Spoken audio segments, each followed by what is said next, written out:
Hi there, and welcome back to part 3 of our Drawing with Bic series. In this episode, we'll be covering the setup involved in a drawing session, both the physical aspects and the mental aspects.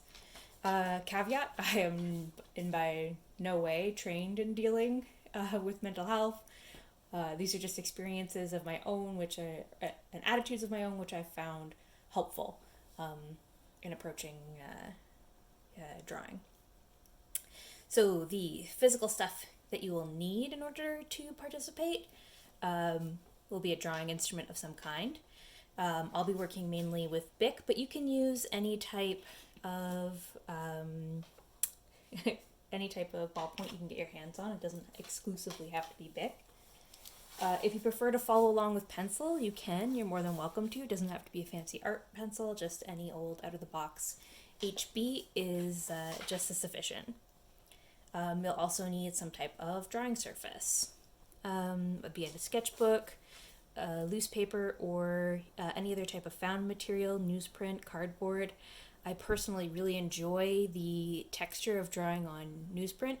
Anyone who's done a crossword puzzle or any type of other puzzle or Sudoku, whatever, on newsprint can probably relate to the fact that, it just has a really enjoyable tactile feeling. If you're deciding between sketchbook and printer paper, I would highly recommend printer paper or loose paper, especially for those who are starting out. People can get a little bit precious with a sketchbook, especially if it's an expensive one. I remember starting out, I had a vast collection of bound sketchbooks like this one with 1 or 2 pages, which I then quickly abandoned because I didn't want to mess up the remainder. Or I was intimidated of wasting the value of that sketchbook. So that's the physical things you need. I would also recommend having a drink, a snack, a comfy spot. I'm currently for these videos on the floor, but I do enjoy drawing on my couch, or I really also enjoy standing up at a high desk. Ergonomically, the last option is probably the best for you, but for these quick little lessons, just find something that works for you that you find enjoyable and pleasurable. I'd also recommend having some scrap paper. This is just a sheet that I've actually been doing some lesson planning on.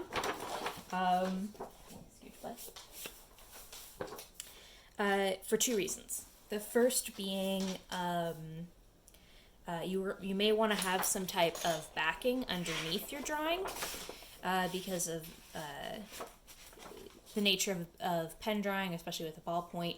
You need to press into the paper in order to create a mark. And if you're working on any type of surface that might be a little bit softer, especially a wood table, there's the risk of leaving indents on that surface. Or if you are working in a sketchbook and you don't want to have all these grooves cut into the pages behind what you're working on, shoving in a piece of paper can help mitigate that.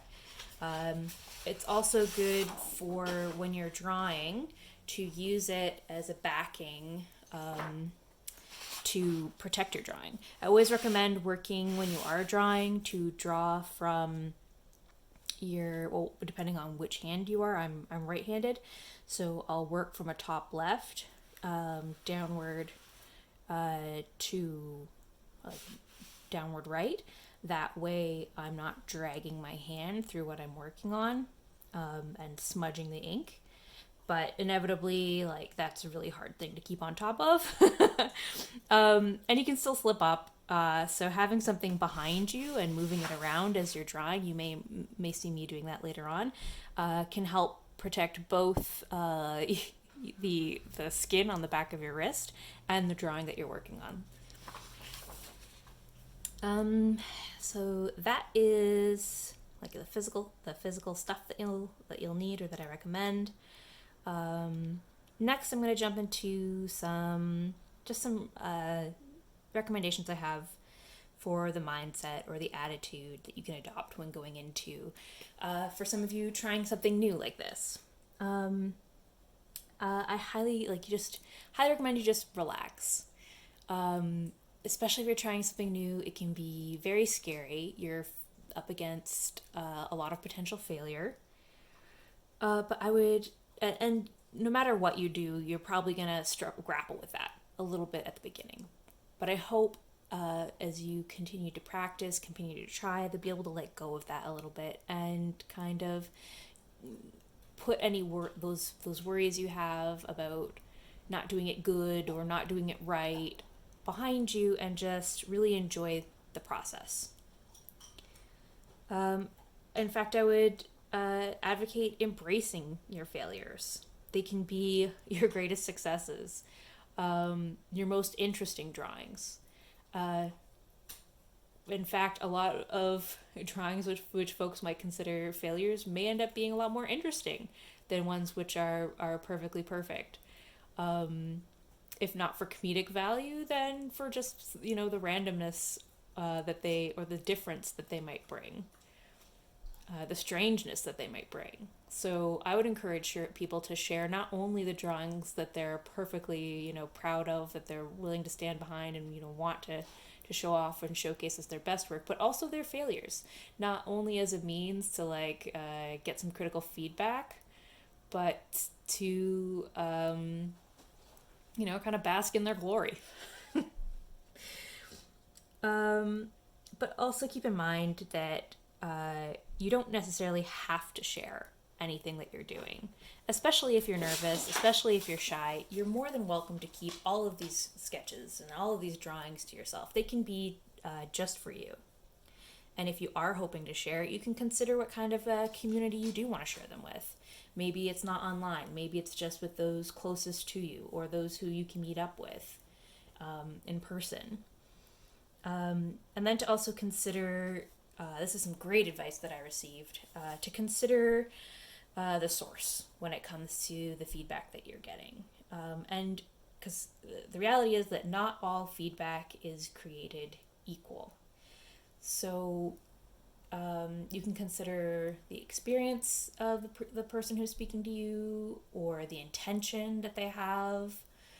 But really figure out which feedback you value most and, put that ahead of anything else that you might hear from people, whether it's online or not.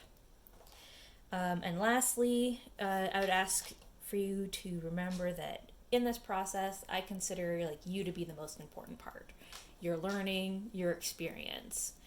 So any successes or failures that you might have are secondary to that. It's also something to keep in mind as you're reaching out to others, that their experience and their well-being is more important than any technical progress. Even though that's what we're aiming for, is technical progress. Their well-being is just as important, if not more so. Be constructive, be helpful. Consider the value of what you're saying when you're contributing. I think that's about it for this episode. If you have any more questions about setup, feel free to ask. I'll be glad to answer. And in our next episode, we'll be jumping into some technical exercises, which I'm really happy about. We're finally getting to draw. See you then. Bye-bye. This series is brought to you by Create to Learn, a project by Taking It Global in partnership with Imaginative.